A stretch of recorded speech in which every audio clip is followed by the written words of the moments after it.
A bill that would ban red light cameras in photo radar vans was approved by a state House committee this week. Supporters of the ban refer to the devices as cash cows, while opponents, including law enforcement officials, say they make the streets safer. Traffic cameras accumulated $14 million in revenue in 2014, with a lot of it coming from fines paid by Denver drivers. David, this is always something that we see at the Capitol, but it hasn't gone anywhere in past years because law enforcement officials, and including city officials, have been able to say, no, this is a big deal and the bill dies. Do you think the future of this bill is going to be any different? I hope so. In the 19th century, the English utilitarian philosopher Jeremy Bentham designed a new type of prison called the panopticon, where the guards, it was because of how it was arranged in a circle, so every prisoner could be visible to the guards every second of the day.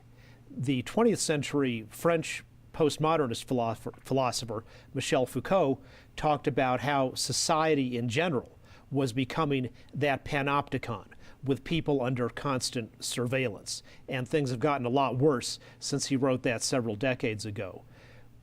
Red light cameras you use high technology with a private company contracted to spy on the people and collect revenue from it and share some of that with the government. This is a model that you can see expanding. Boulder can hire a company to provide drones and fly over the Boulder Creek path and see if somebody is vaping there and knock them with a $150 fine. So the red light cameras are a terrible precedent. It is true that when you go into public, including on the public streets, you make yourself visible. But I don't think we consent to being under constant electronic surveillance when we go out in public. And in London, you certainly are, from one security camera to another. You're never off the telescreens of Big Brother. That's the wrong way to go. It is a starting point for a totalitarian society, and even if it remains the forms of democracy, a citizenry under constant surveillance is not a free citizenry. So I hope they cut the head of the snake off now and have strong laws to prevent the growth of future things like this. Pam, I'm not exactly sure how you follow 19th century English and French philosophy. I'll go there. Give it your best shot. If anyone can do it, I know you can. I'll just say, David, I agree with the final point. But here's the thing I've never understood about this issue. If they worked, they wouldn't be cash cows. So clearly, they're not changing people's behavior. What people do, at least with the vans, is since they now by regulation have to post, oh, by the way, dummy, there's a photo radar van up ahead, people slam on the brakes and slow down, pass the van, then they slam on the accelerator again and keep right on going. I think it really is, it's a subterfuge. I don't think these things are saving lives. I don't think they're deterring traffic accidents. I think it is revenue generation, and I think that's why local governments like it, but I don't know if that's the right policy. I think what's far more of a deterrent is, having money to put enough officers on the street to have people behave appropriately when they're driving around town. So we'll see what happens. I think this bill's going to pass. I think they're going to ban it.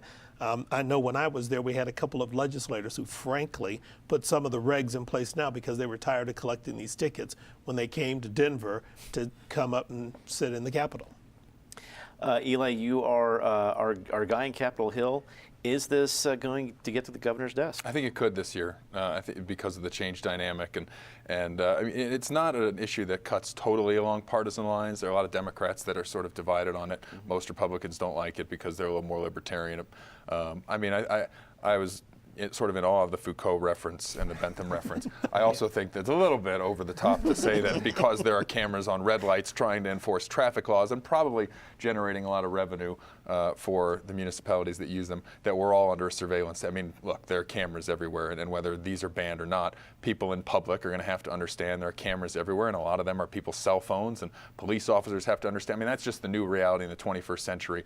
It's different from a totalitarian surveillance state where you might have concerns about that based on what the NSA is doing. But, when you're walking down the public street in downtown Denver, I think that, there are a lot of cameras whether we ban these or not. I think it's interesting, Ed Perlmutter, as progressive a Democrat as there is in the, Washington, the federal delegation, wants to push a federal bill on this. I joked with him and wrote a piece saying, I wonder if that means he's running for governor, because these things are pretty popular, and this is a sort of populist, red meat legislation for a lot of people who look at it and say, oh, that's great, get something done. I hate those cameras. Anybody who's got a ticket probably hates those cameras. But in terms of the impact, it'll probably impact municipalities the most. Patty, you can quote Hobbes or Locke or Calvin and Hobbes. You go for it. And what's your point on the probability that we'll see a red light camera ban soon? It might be the only thing that we'll actually see legislators agree on this year, because everyone hates them. And it's not just the vans that, as you point out, you get warned about and you're really stupid if you miss those.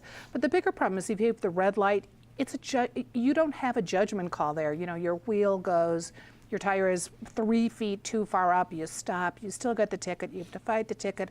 That's the kind of irritating bureaucracy that is, I think, really turning off the citizenry. And this is one of the things, they're used to people with their cell phones taking pictures of them. They're used to people putting nasty things about them, especially if it's Eli on Facebook.